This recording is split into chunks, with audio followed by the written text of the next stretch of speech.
الحمد لله رب العالمين،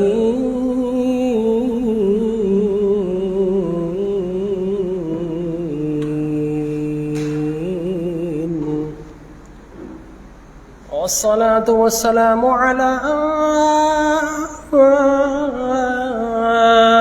أفضل الأنبياء والمرسلين، إمام الأولين والآخرين، خاتم النبيين محمد وعلى آله وأصحابه أجمعين. أما بعد، فأعوذ بالله من الشيطان الرجيم. بسم الله الرحمن الرحيم.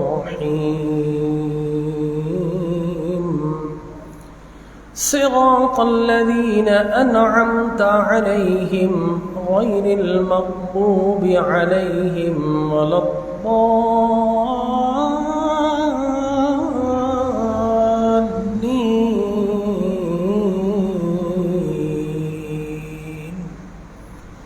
صدق الله العظيم وبلغنا على رسوله النبي الكريم الأمين الرؤوف الرحيم.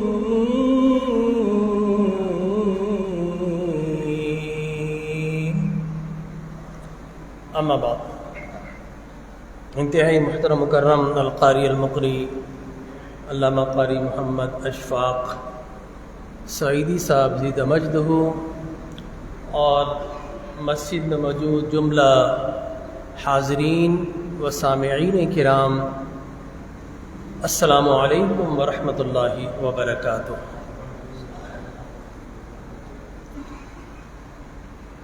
قرآن مجید برہان رشید سے تسلسل و تواتر کے ساتھ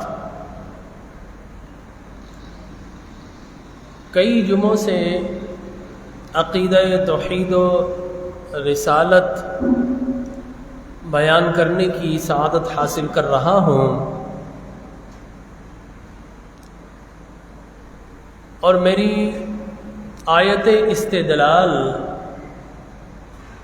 قرآن مجید برہان رشید کی وہ آیات ربانیہ ہیں جس میں اللہ تبارک و تعالی جل وعلا تخلیق آدم کو بیان فرما رہا ہے کہ ہم نے آدم علیہ الصلاۃ والتسلیم کو پیدا فرمایا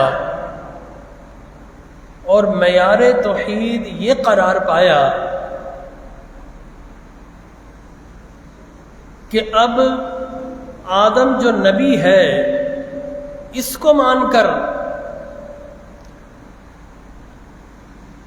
پھر میری توحید کو مانا جائے گا تو وہ توحید مقبول توحید کہلائے گی، اور آدم کو مانے بغیر میری عبادت، ریاضت اور اقرار توحید کیا جائے گا، اس توحید کو رجیم، دھتکارا پھٹکارا ہوا اور مردود توحید کہا جائے گا۔ تو اینڈ آف دا ڈے ہمیں دو قسم کی توحید ملی قرآن سے، ایک نورانی توحید جو فرشتوں کی توحید تھی، اور ایک شیطانی توحید جو ابلیس کی توحید تھی۔ دونوں میں فرق تھا صرف ایک بات کا کہ نورانی توحید والے نبی کو مان کر اللہ کو مان رہے تھے، اور شیطان نبی کو مانے بغیر اللہ کو مان رہا تھا۔ تو یاد رکھیے کہ وہ توحید جو نبی کو مانے بغیر جس کا اقرار کیا جائے وہ شیطانی توحید کہلاتی ہے، اور نبی کو مان کر جس توحید کا اقرار کیا جائے یقینی طور پر وہ توحید مقبول بھی ہوتی ہے، اور اس توحید کو ماننے والے سیدنا جبریل امین اور فرشتے ہوا کرتے ہیں۔ تو یہ دو قسم کی توحید کا ہمیں پتہ چلا۔ اور گزشتہ جمعۃ المبارک میں نے یہ بھی عرض کیا تھا کہ آدم علیہ الصلاۃ والتسلیم بمنزلہ کعبہ تھے، یعنی جس طرح ہم اپنا رخ کعبہ کی جانب کرتے ہیں اور سجدہ کس کو کرتے ہیں؟ کعبہ کی خدا کو، اللہ کو۔ ٹھیک ہے نا. تو آدم علیہ الصلوۃ والتسلیم اس موقع پر بمنزل کعبہ تھے، کعبہ کی طرح کہ رخ آدم کی طرف اور سجدہ آدم کے خدا کو. تو وہ کیا تھے آدم علیہ الصلوۃ والتسلیم؟ وسیلہ.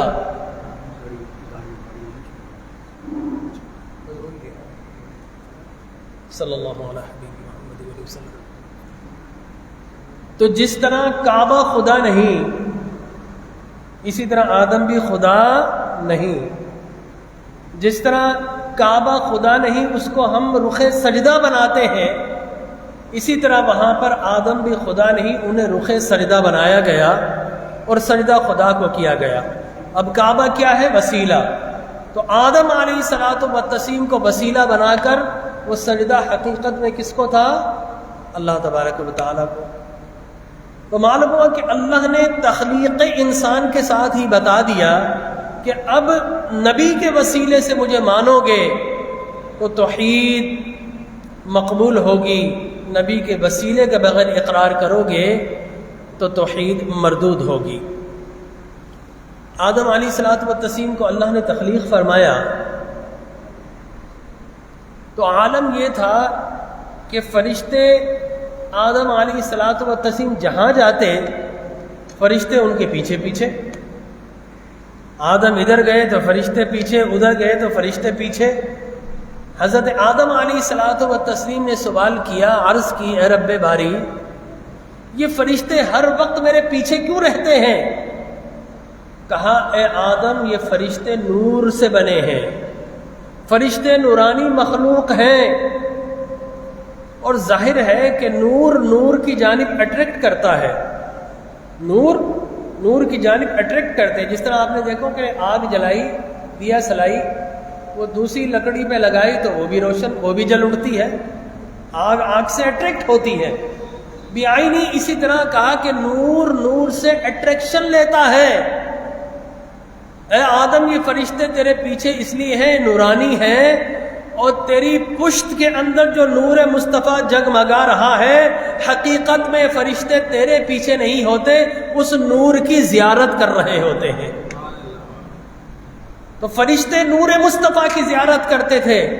آدم علیہ الصلوۃ والتسلیم نے کہا، رب کریم، جب فرشتے دیکھ رہے ہیں میری پشت میں ہے نور مصطفیٰ، میری اولاد سے جلوہ پذیر ہوگا، اس نور کا ظہور ہوگا، تو اے رب کریم میں بھی تو دیکھنا چاہتا ہوں. لہٰذا اللہ تبارک و تعالی نے نور مصطفیٰ آدم علیہ الصلوۃ والتسلیم کے انگوٹھوں میں روشن کیا، اور جیسے ہی نور مصطفیٰ آدم علیہ السلام کے انگوٹھوں سے جگمگایا، آدم علیہ الصلوۃ والتسلیم نے اپنے انگوٹھوں کو چوم کر نور محمد مصطفیٰ کو چوم لیا. تو معلوم ہوا کہ نور مصطفیٰ کو اور اسم مصطفیٰ کو چومنا یہ ہمارے باپ آدم علیہ الصلوۃ والتسلیم کی سنت مبارکہ ہے. میرا موضوع نہیں، ورنہ انگوٹھے چومنے کی بے شمار احادیث مبارکہ صدیق اکبر سے بھی مرفوع ہیں، مرفوع حدیث مبارک مروی ہے، اور دیگر سے بھی. لیکن یہاں پر چونکہ یہ قصہ چل رہا ہے، ضمناً عرض کر دیا. تو ایک قول یہ بھی ہے کہ وہ جو آدم علیہ الصلوۃ والتسلیم کو سجدہ ہوا تھا، دراصل وہ سجدہ نور محمد مصطفیٰ کو تھا، اس لیے کہ آدم علیہ الصلوۃ والتسلیم کی پشت میں نور مصطفیٰ جلوہ گر تھا. جس طرح آج بھی ہم کرتے ہیں نا، سجدہ منہ گھر کی طرف، کعبے کی طرف، اور سجدہ گھر والے کو، ایسے ہی نا، منہ گھر کی طرف اور سجدہ گھر والے کو. گھر والا کون ہے؟ اللہ. اور گھر کون سا ہے؟ کعبہ. بیعینی اسی طرح آدم علیہ الصلوۃ والتسلیم گھر تھا اور نور مصطفیٰ گھر والا تھا.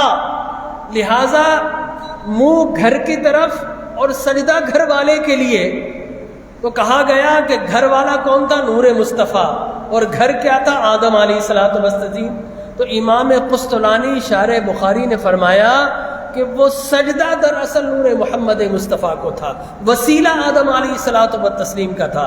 آدم علیہ الصلوۃ والتسلیم گھر تھے اور نور مصطفیٰ گھر والے تھے.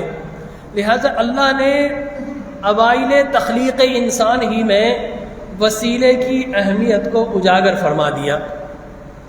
اب آدم علیہ الصلوۃ والتسلیم جنت میں ہے، اکیلے ہیں، اور جنت میں جتنی بھی مخلوق تھی وہ فرشتے تھے، اپنے جیسی کوئی مخلوق نہیں تھی، انسان کوئی اور نہیں تھا۔ تنہائی کا شکار ہوئے، اللہ سے پھر سوال کیا کہ اللہ میرا جیسا بھی تو کوئی پیدا کر، یہ سارے نورانی فرشتے یہاں پر ہیں، تو اللہ میرا جیسا بھی پیدا کر۔ تو اللہ تبارک و تعالی نے ان کی پسلی سے حضرت حوا علیہ الصلاۃ والتسلیم کو پیدا فرمایا، آدم علیہ الصلاۃ والتسلیم کی پسلی سے، یہ سب کو پتہ ہے۔ اب جب حضرت حوا کو دیکھا، حضرت آدم علیہ الصلاۃ والتسلیم نے ہاتھ بڑھایا تو آواز آئی، یا آدم ما مد یدہا الیکا، یا آدم ما۔ آدم علیہ السلام نے ہاتھ بڑھایا، کہا کہ آدم رک جا۔ فقالت الملائکۃ حتی تودی مہرہا، اے آدم جب تک مہر ادا نہیں کیا جائے گا یہ بیوی تیرے لیے حلال نہیں ہوگی۔ حضرت آدم علیہ الصلوۃ والتسلیم نے فرمایا ما عندی شیء، اے رب میرے پاس تو کچھ بھی نہیں ہے، میں کیا دوں حق مہر میں؟ کہا فصلی علیک نبیک صلی علیہ نبیک مرۃ ثلاث مرۃ، اے آدم تیرے پاس بہت کچھ ہے، تو 3 مرتبہ میرے محبوب حضور اکرم صلی اللہ علیہ وسلم پر درود پڑھ دے گا تو اللہ کی سنت بھی ادا ہو جائے گی، تیرا حق مہر بھی ادا ہو جائے گا۔ لہذا آدم علیہ الصلوۃ والتسلیم نے 3 مرتبہ نبی مکرم پر درود و سلام بھیجا، تو درود و سلام بھیجنے سے وہ نکاح مکمل ہوا اور ان سے اولاد پیدا ہوئی۔ لہذا میں اکثر کہا کرتا ہوں آدمی بن، حلالی اور حرامی کا فرق بھی یہاں پر ہے۔ آدم علیہ الصلوۃ والتسلیم کی ساری اولاد حلالی، اور حق مہر کے لیے کیا پڑھا گیا؟ درود پڑھا گیا۔ لہذا آدم کی حلالی اولاد وہی ہے جو اپنے باپ کی سنت ادا کرتے ہوئے نبی مکرم پر درود و سلام بھیجتی ہے۔ پڑھ لیجئے ایک مرتبہ صلی اللہ علی حبیبہ محمد وآلہ وسلم۔ لہذا جو درود نہ پڑھے وہ آدمی کیسا؟ میں اس کو آدمی ماننے کے لیے تیار ہی نہیں۔ یہ آدمی وہی ہے جو آدم کی اولاد، اور آدم کی حلالی اولاد وہی ہے جو اپنے باپ کی سنت پر ادا کرتے ہوئے نبی مکرم پر درود و سلام بھیجتی ہے۔ لہذا درود و سلام وہ وسیلہ جس کے ذریعے اللہ نے آدم علیہ الصلوۃ والتسلیم کے نکاح کو مقبول و منظور فرمایا۔ لہذا یہ سارے وسیلے چلے آ رہے ہیں تخلیق انسان کے موقع پر۔ اب میں چونکہ جب وسیلے کی بات کی جاتی ہے تو کہا جاتا ہے کہ جناب اگر وسیلہ ہی مان لیا جائے تو رب کی قدرت کا کیا بنے گا؟ تو پچھلے جمعۃ المبارک میں نے اس پر بحث کی تھی کہ اللہ تبارک و تعالی نے اس کائنات کو 2 طریقے سے چلایا، ایک اپنی قدرت سے اور ایک اپنے قانون سے۔ قدرت کیا ہے؟ کہا جو ہو جا وہ ہو جاتی ہے، اور قانون کیا ہے؟ قانون وسیلہ، کہ شادی کرو گے تو اولاد ہوگی، ٹھیک ہے نا، اس کی پرورش کرو گے تو اولاد بڑھے گی، استاد کا اہتمام کرو گے تو اسے تعلیم ملے گی، عالم کے پاس لے کر جاؤ گے تو اسے نماز کی اور روزے کی زکوٰۃ کی تلقین ملے گی، محنت مزدوری کرو گے تو روزی ملے گی، مرشد کرو گے تو ہدایت ملے گی۔ جب تمہیں ماں کے پیٹ کے اندر روح پھونکنی ہے تو فرشتہ جائے گا، روح قبض کرنی ہے تو فرشتہ جائے گا۔ تو اللہ تبارک و تعالی نے اس کائنات کو وسائل سے بھی بنایا ہے، ہر چیز کا وسیلہ بنایا ہے جسے قانون وسیلہ کہتے ہیں، اور اللہ نے اپنی کمال قدرت سے بھی اس کو بنایا ہے۔ تو کوئی کہے کہ اللہ کی قدرت کم ہوتی، نہیں صاحب، اللہ کی قدرت کو مانا، اللہ کے قانون کو بھی مانو۔ بتائیے توحید نبی کے بغیر ملی ہے کسی کو آج تک؟ بتائیے۔ اللہ اس بات پر قادر ہے کہ وہ چاہے تو 7 ارب انسانوں کو بغیر نبی کے اپنی توحید کا نغمہ سنا دے. صبح اٹھے تو مائکرو چپ ہو اس کے ذہن میں، پیدا ہوتے ہی وہ اللہ اللہ کرتے ہوئے پیدا ہو، بولنا شروع کرے تو اللہ اللہ بولے، توحید کا ماننے والا ہو. یہ اللہ کی قدرت ہے، اس پر ہمارا یقین ہے کہ اللہ ایسا کر سکتا ہے، کر سکتا تھا، آئندہ بھی کر سکتا ہے. یہ اللہ کی قدرت ہے. لیکن اس کا قانون یہ ہے کہ جب بھی کسی کو اللہ کی وحدانیت اور اللہ کی معرفت اور اللہ کی پہچان ملی ہے تو نبی کے وسیلے سے ملی ہے. نبی کے بغیر اللہ نے توحید کسی کو نہیں دی، اس کا قانون ہے. اللہ نے قانون بنا دیا، توحید نبی کے در سے ملتی ہے، ان کے بغیر نہیں ملے گی. لہذا قانون، ہم اللہ کے قانون وسیلہ کو بھی مانتے ہیں، اللہ کی قدرت کو بھی مانتے ہیں. جو اللہ کی قدرت کو مانے، قانون نہ مانے تو وہ شیطانی توحید ہے. اور جو اللہ کی قدرت کو بھی مانے، اللہ کے قانون وسیلہ کو بھی مانے تو وہ شیطانی نہیں بلکہ جگمگاتی ہوئی نورانی توحید کہلاتی ہے، جس کا اقرار فرشتوں نے کیا. تو اسی قرآن کے پہلے واقعے سے، جس میں اذ قال ربک للملائکۃ انی جاعل فی الارض خلیفہ سے شروع ہوا، اور پھر مختلف صورتوں میں اللہ نے اس کو بڑے بڑے رکوع میں بیان کیا. انہی ساری آیات میں اللہ نے سارے مسئلوں کو حل کر دیا ہے، جس میں توحید کی اقسام بتا دی، نبی کی اہمیت بتا دی، وسیلہ بتا دیا. اللہ نے نور و بشر کے معاملات سلجھا دیے، ساری گتھیاں. اور انہی آیات میں اللہ تبارک و تعالی نبی کی عظمت کو بیان کر دیا، اللہ تبارک و تعالی نبی کی نورانیت کو بیان کر دیا، نبی کی تعریف جسے نشید یا نعت کہا جاتا ہے، اللہ نے اس کو بیان کر دیا. اور انہی آیات میں اللہ نے نبی کی میلاد پر خوشیاں منانے کو بیان کر دیا. لہٰذا کوئی میرے خیال میں 6-7 جمعے سے یہی تفصیل و جاری و ساری ہے. لاسٹ جمعۃ المبارک میں نے وسیلے کو، ریزننگ کو بیان کیا تھا. تو آج یہاں پر بیان کرنا چاہوں گا وسیلے کی 5 اقسام ہیں. کتنی اقسام ہیں؟ 5 اقسام. نمبر 1، ذات کا وسیلہ. کس کا وسیلہ؟ ذات کا، کسی بھی شخصیت یا ذات کا وسیلہ، یہ پہلا وسیلہ. نمبر 2، مقامات کا وسیلہ. کس کا؟ مقامات، کوئی بھی مقام، اس کا وسیلہ. نمبر 3، عمل کا وسیلہ. ہم نماز پڑھتے ہیں، روزے رکھتے ہیں، زکوٰۃ دیتے ہیں، یہ سارے کے سارے کیا بنتے ہیں؟ اللہ کی بارگاہ میں وسیلہ. کس چیز کا؟ بلندی درجات کا. نمبر 3، عمل کا وسیلہ. نمبر 4، اوقات کا وسیلہ. اوقات وقت کی جمع، وقت کا وسیلہ. اور نمبر 5، اشیاء کا وسیلہ، چیزوں کا وسیلہ. یہ 5 قسم کے وسیلے ہیں دین اسلام میں. پہلا نمبر یاد رکھ لیجئے، ذات کا وسیلہ. کس کا؟ ذات کا وسیلہ. نمبر 2، مقام کا وسیلہ. مقام، پلیس، مقام کا وسیلہ. نمبر 3، عمل کا وسیلہ. نمبر 4، وقت کا وسیلہ. نمبر 5، اشیاء کا وسیلہ، چیزوں کا وسیلہ. یہ 5 قسم کے وسیلے ہیں. میں ڈیٹیل میں نہیں جاؤں گا، جلدی ان کی ہائی لائٹس میں تو آپ کو بتاؤں گا، ورنہ ڈیٹیل میں جائیں تو میرے خیال کے اندر اس میں ہم اگر 2 دن تک قرآن اور احادیث سے وسیلے کو ڈسکس کرتے رہے تو قرآن کی 85 آیات ہیں جو وسیلے پر عبارت ہیں.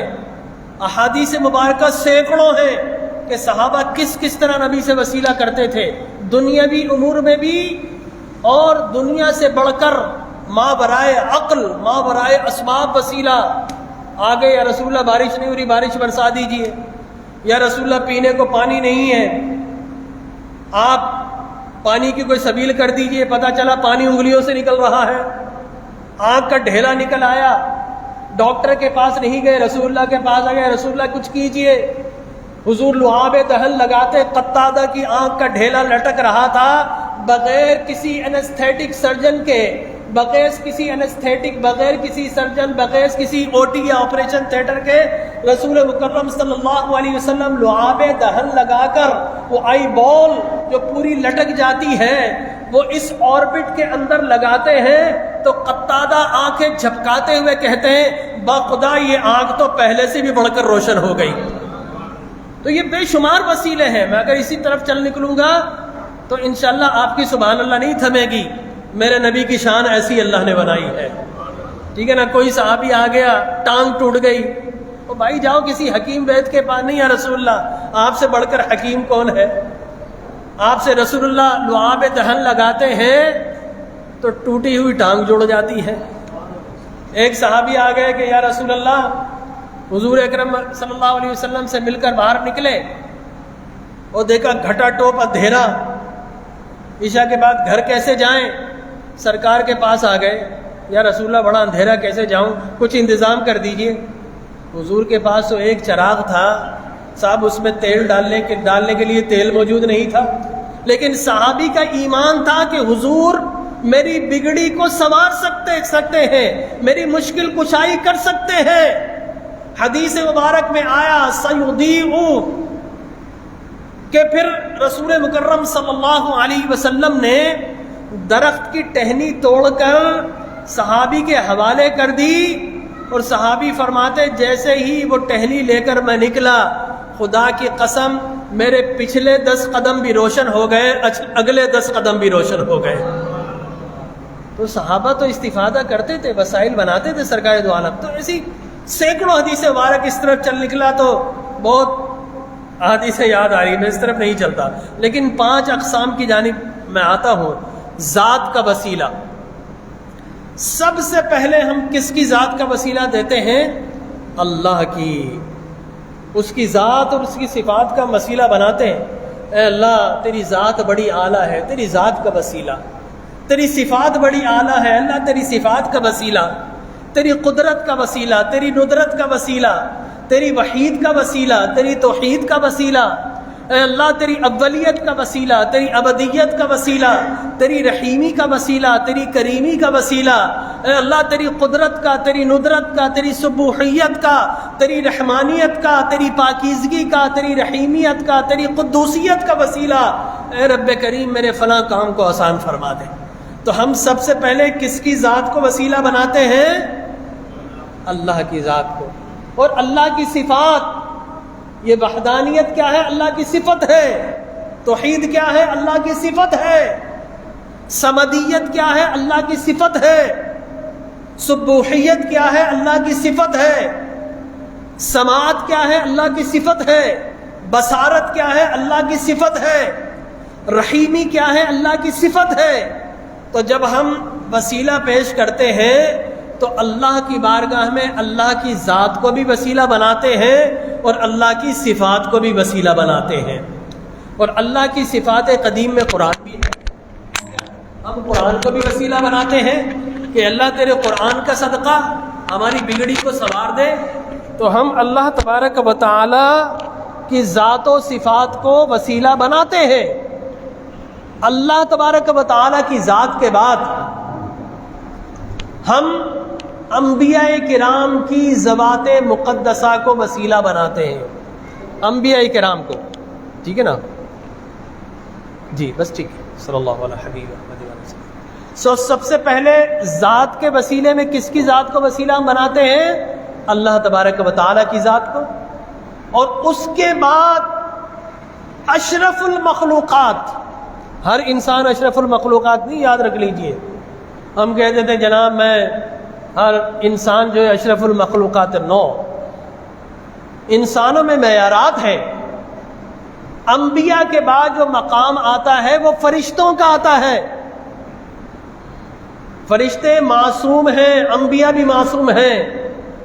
اس کے بعد پھر اولیاء، اصفیاء، اتقیاء کا مقام ہے اللہ کی مخلوقات میں، پھر اس کے بعد انسان ہے۔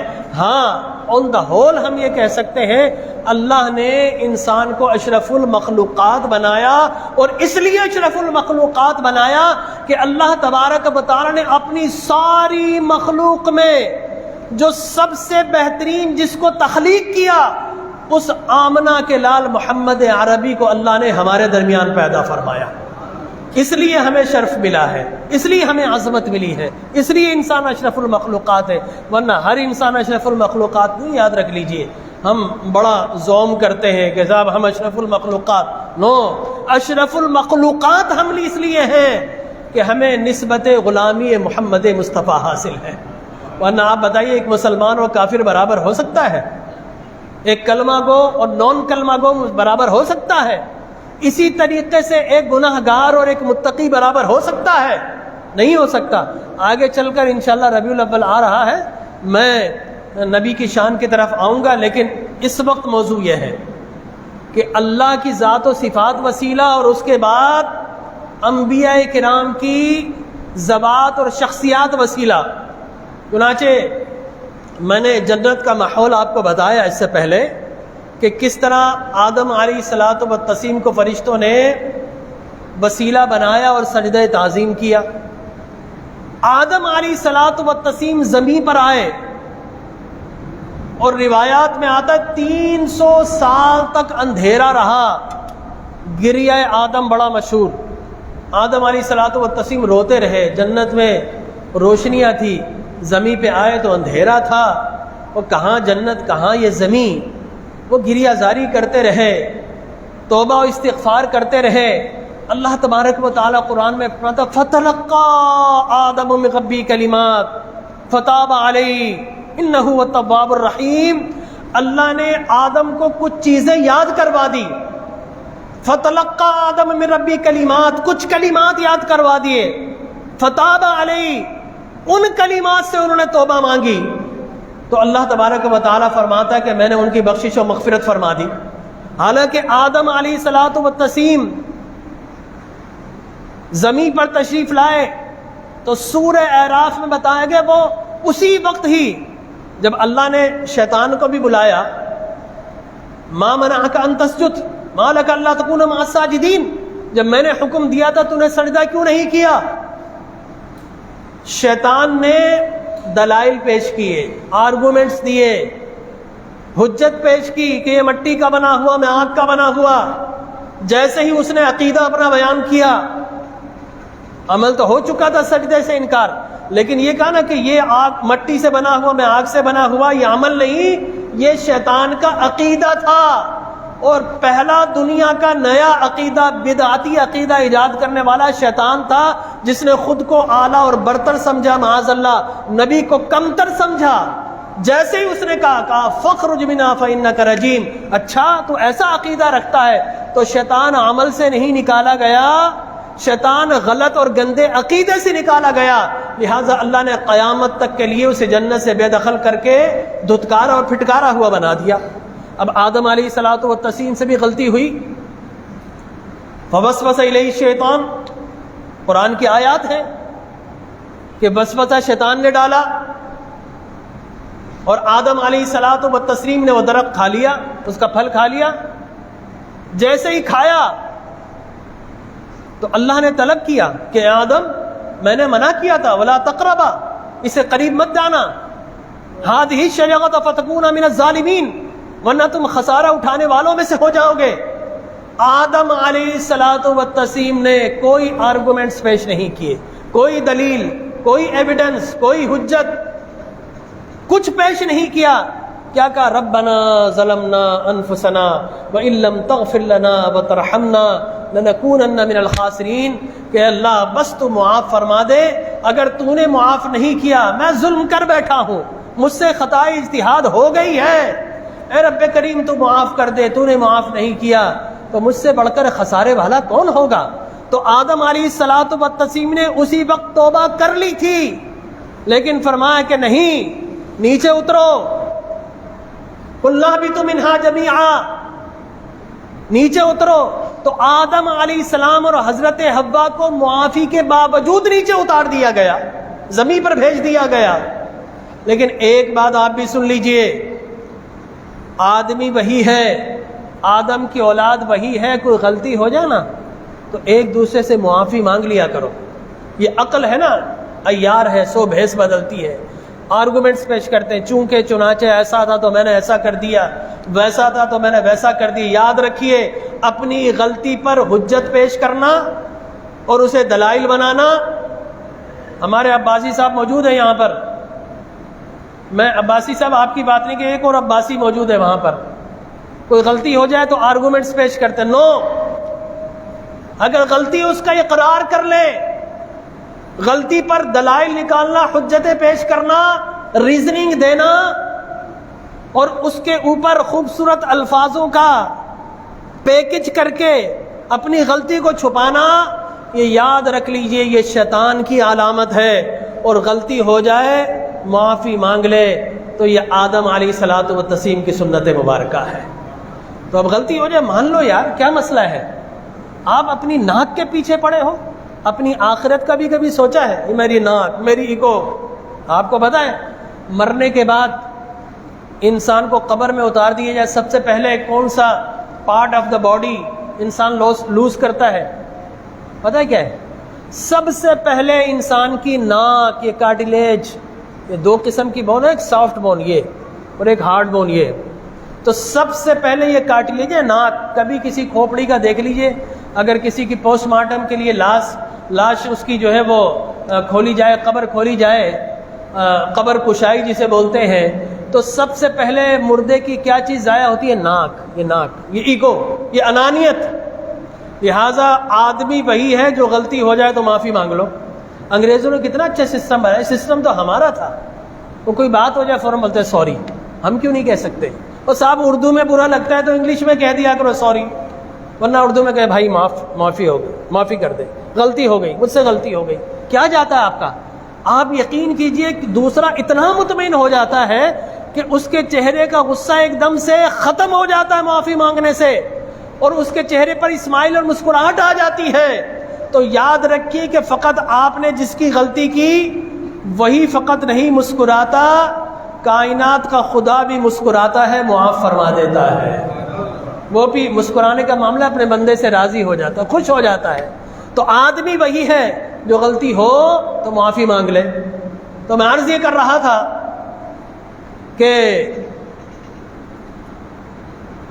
شیطان اور آدم علیہ الصلوۃ والتسلیم دونوں کو جنت سے بے دخل کر دیا گیا، زمین پہ اتار دیا گیا۔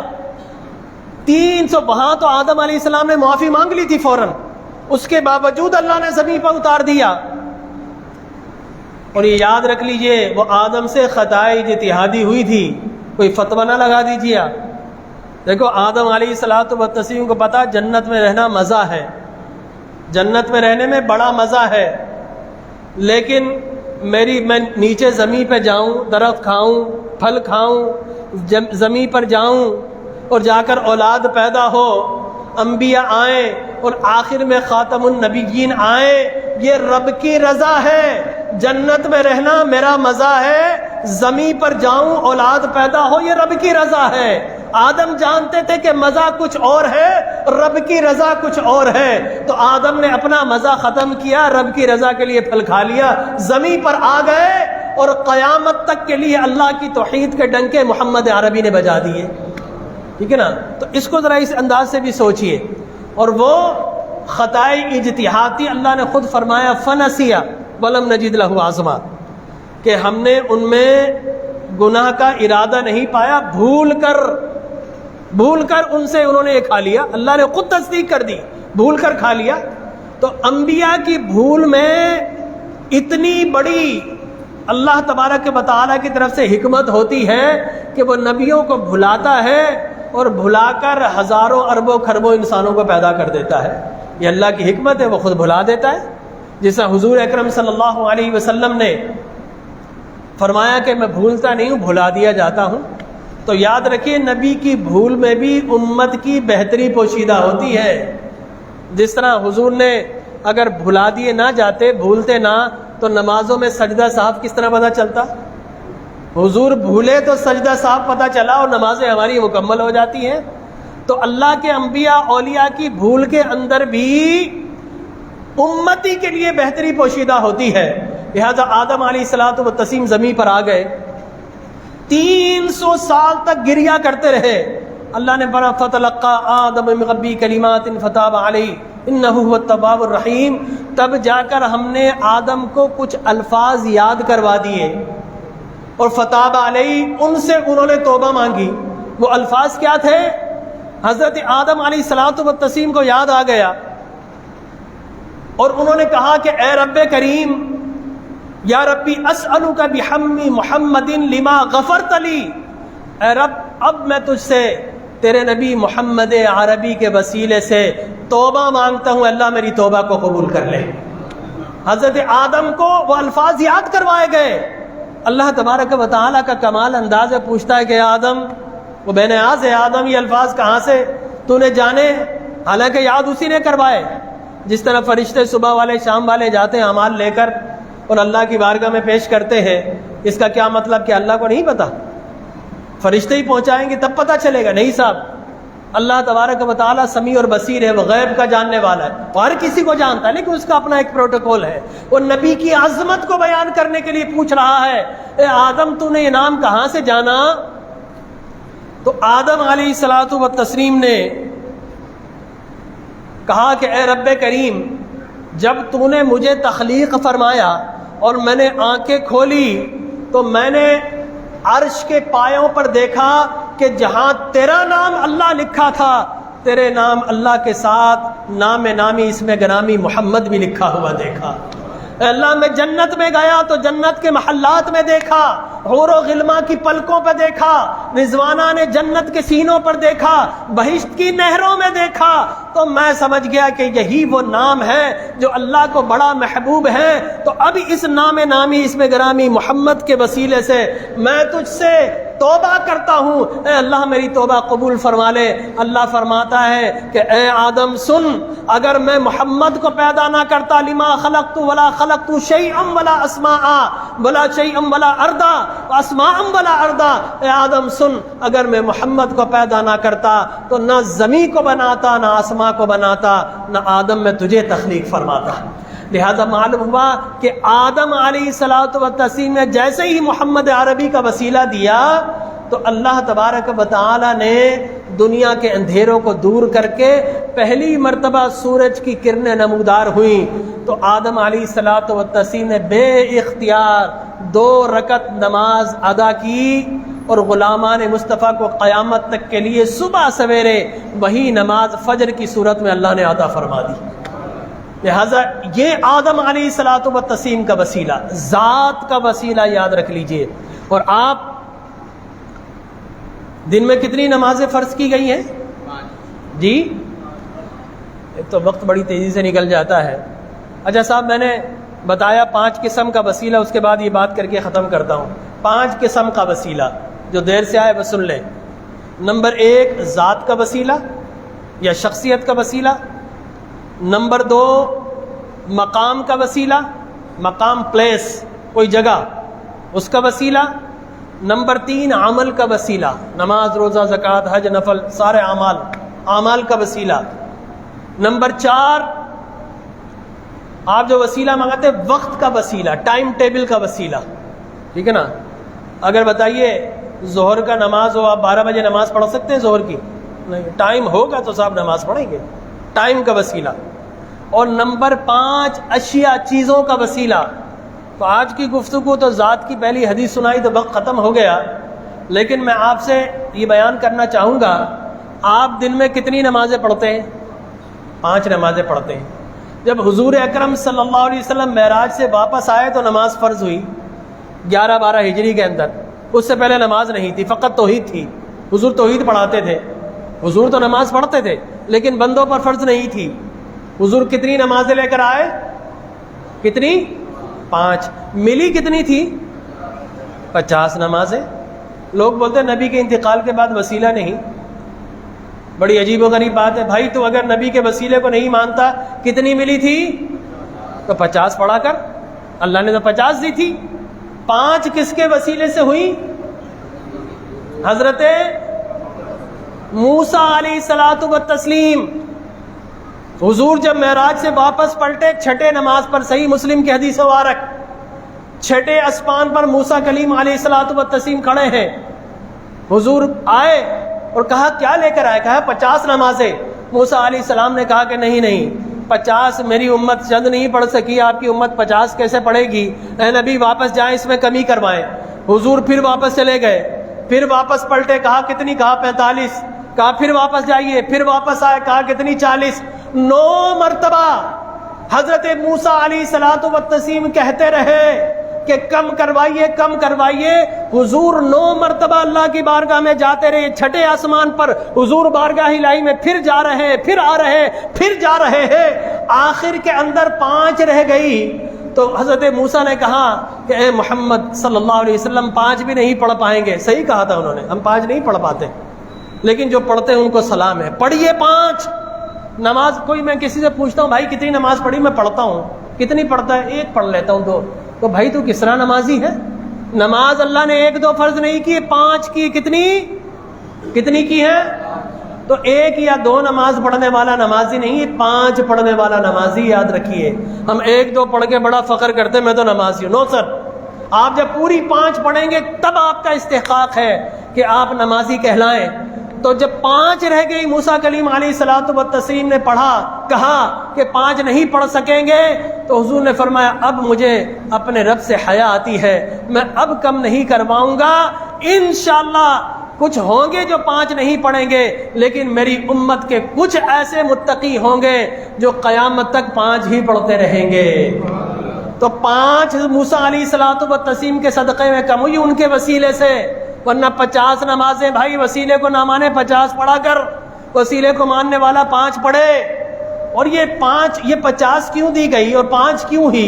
حضور 9 مرتبہ کیوں گئے؟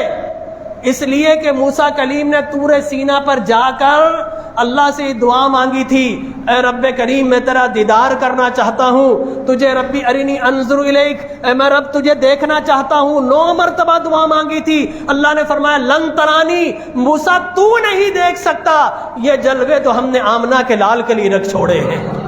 9 مرتبہ دعا مانگی تھی تو اللہ نے فرمایا موسیٰ تو براہ راست تو نہیں دیکھ سکتا، 50 عطا کروں گا، تو چھٹے آسمان پر کھڑا ہو جانا۔ 9 مرتبہ دعا مانگی تھی، میرا نبی ہر مرتبہ مجھے دیکھ کر آتا رہے گا، جب جب مجھے دیکھے گا چہرہ مصطفیٰ کا ہوگا، جلوہ خدا کا جگمگا رہا ہوگا۔ موسیٰ مجھے نہیں دیکھ سکتا، محمد کے جلووں کو دیکھ لینا، تجھے جلوہ الہی کی لذت حاصل ہو جائے گی۔ تو 9 مرتبہ یہ کرواتے رہے۔ بھائی ہم سورج کے سامنے جائیں اتنا دور، بلینس آف لائٹ ایئر کے فاصلے پر، بتاؤ سورج کا رنگ چہرے پر چڑھتا ہے نہیں چڑھتا؟ بتائیے، چڑھتا ہے نا؟ کچھ دن رہ کر دیکھیے آپ کا رنگ کالا ہو جائے گا۔ یہ کالے کہاں سے آئی؟ یہ رنگ کس کا چڑھا؟ سورج کا چڑھا۔ جب سورج کا رنگ ہم پر چڑھ جائے تو وہ رب جو لاکھوں اربوں کھربوں انگرت سورج سے بھی بڑھ کر روشن ہے، جب حضور اللہ کے قریب ہوئے تو اللہ کا ایسا جلوہ مصطفیٰ کے چہرے پر چڑھا کہ موسیٰ دیکھ تو چہرے مصطفیٰ کو رہے تھے اور لذت جلوہ خدا کی انہیں مل رہی تھی۔ تو وسیلے کے ذریعے، تو میں نے آج کی گفتگو میں ذات کا وسیلہ سمجھایا، آئندہ بھی اس کو سمجھاؤں گا۔ دعا کیجیے اللہ تبارک و تعالی ہمیں توحید اور رسالت کو سمجھنے کی توفیق